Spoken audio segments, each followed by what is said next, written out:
সুস্থ আছি, দেশ আগাচ্ছে, এই দুই সেক্টরের টাকা। পৃথিবীর মধ্যে গার্মেন্টস সেক্টরের মধ্যে সবচেয়ে বেশি টাকা উপার্জন করে চায়না, $150 বিলিয়ন। $1 সমান এখন 120 টাকা, আর 1 বিলিয়ন মানে 100 কোটি। 100 কোটি, আমি আপনি হিসাব করে দেখেন। দ্বিতীয় হইল পৃথিবীর মধ্যে বাংলাদেশ হল দ্বিতীয়, $40 বিলিয়ন। এটা কিন্তু বিশাল কথা। পৃথিবীর মধ্যে দ্বিতীয় গার্মেন্টস সেক্টরে আয় করতেছে। দ্বিতীয় হল ভিয়েতনাম, $30 বিলিয়ন।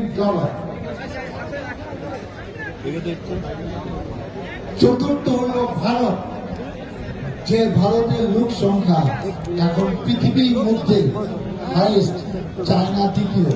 আমি ডাক্তার সালাউদ্দিন দায়িত্ব নিয়ে বললাম 144 কোটি লোক ভারতে, 142 কোটি 50 লক্ষ লোক চায়না। এটা হলো আজকের পরিসংখ্যান। 4 নাম্বার হলো ভারত, পঞ্চম হলো তুরস্ক, ষষ্ঠ হলো ইটালি, তারপর হলো জার্মানি। এরকম একটা জায়গা থেকে বাংলাদেশকে অনেক প্রতিপক্ষ আশেপাশে দেশ আছে, তারা যা বাংলাদেশে মানুষ না গেলে থাকে, বাংলাদেশে আন্দোলন হয়, বাংলাদেশে গুলি করে মানুষ মারে, এই বাংলাদেশ পৃথিবীর মধ্যে দ্বিতীয়। এটা হবো না, এটা কেন আমরা করবো? সেই চক্রান্ত কিন্তু হচ্ছে, আপনারা বুঝতেছেন। এই চক্রান্তের মধ্যে আপনার পড়েন না, দেশটাকে বাঁচান। এই গ্রামে ধ্বংস হয়ে গেলে এই দেশকে চালাবে। এই ভোটে বিএনপি পাশ করে দেশ চালাতে পারবে, টাকা করবে, দেশ চলবে। আপনাদের মালিককে বাঁচান, নিজেরা বাঁচান, দেশ বাঁচান। আপনি একটা জায়গায় চাকরি করেন, আপনার মালিকের জন্য কোনো দরদ নাই, আমি এটা বুঝি না। আমরা চাকরি করছি, আসার সময় কত কষ্ট লাগে, চাকরি যাও কয়েক বছর করতাম। আমি 4 বছর সাথে চাকরি করিয়া ডিজাইন করিয়া, তারপর আমাকে দল নমিনেশন দিচ্ছে, আমি 96 আপনাদের মধ্যে এমপি হয়েছি। তখন মনে করিস আরো কয়েক বছর চাকরি করে খারাপ হতো না। আপনারা বছরকে বছর এখানে কাজ করতেছেন, আপনারা সেই গার্মেন্টসে আপনারা নিজেরা ভাঙেন। আপনার সামনে বাইরের থেকে লোক এসে ঢিলা দেয়, আপনারা প্রতিরোধ করেন না যে আমার গার্মেন্টসে তুই কেনা আমার গার্মেন্টসে ঢিলা না করেন। এই কয়দিন পর এটা নিয়ে হবে, আর কয়দিন পর আপনাদের গাইকে আমি এগুলো বলবো, এইটাকে আমার কাজ। আপনারা এলাকে থাকেন কেন? আপনারা একটু এই ব্যাপারটা একটু সবাই যার যার জায়গা থেকে নজর দেন। আমরা চাই সবার সহযোগিতা এটা করতে, আমি কাউকে হুমকি দিতে চাই না।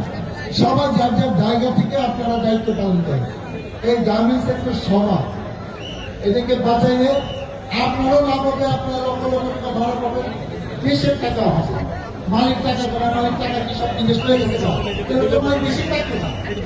তাহলে মালিক হিসাবে এসব ফ্যাক্টর করতেছেন।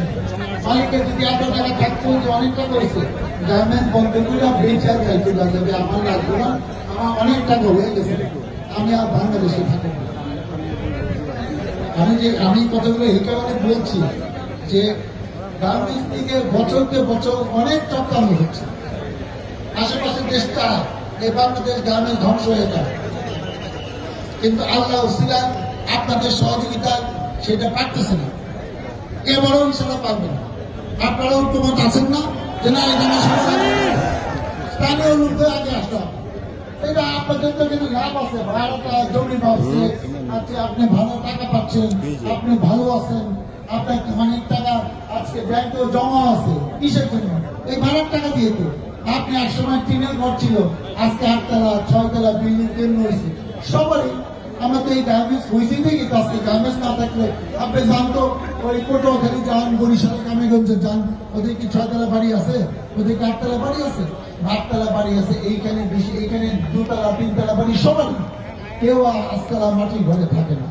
কারণ আমরা সবাই কম বেশি গার্মেন্টস থেকে টাকা পয়সা ভাড়া দিয়া আমরা কম বেশি সবাই ভালো আছি।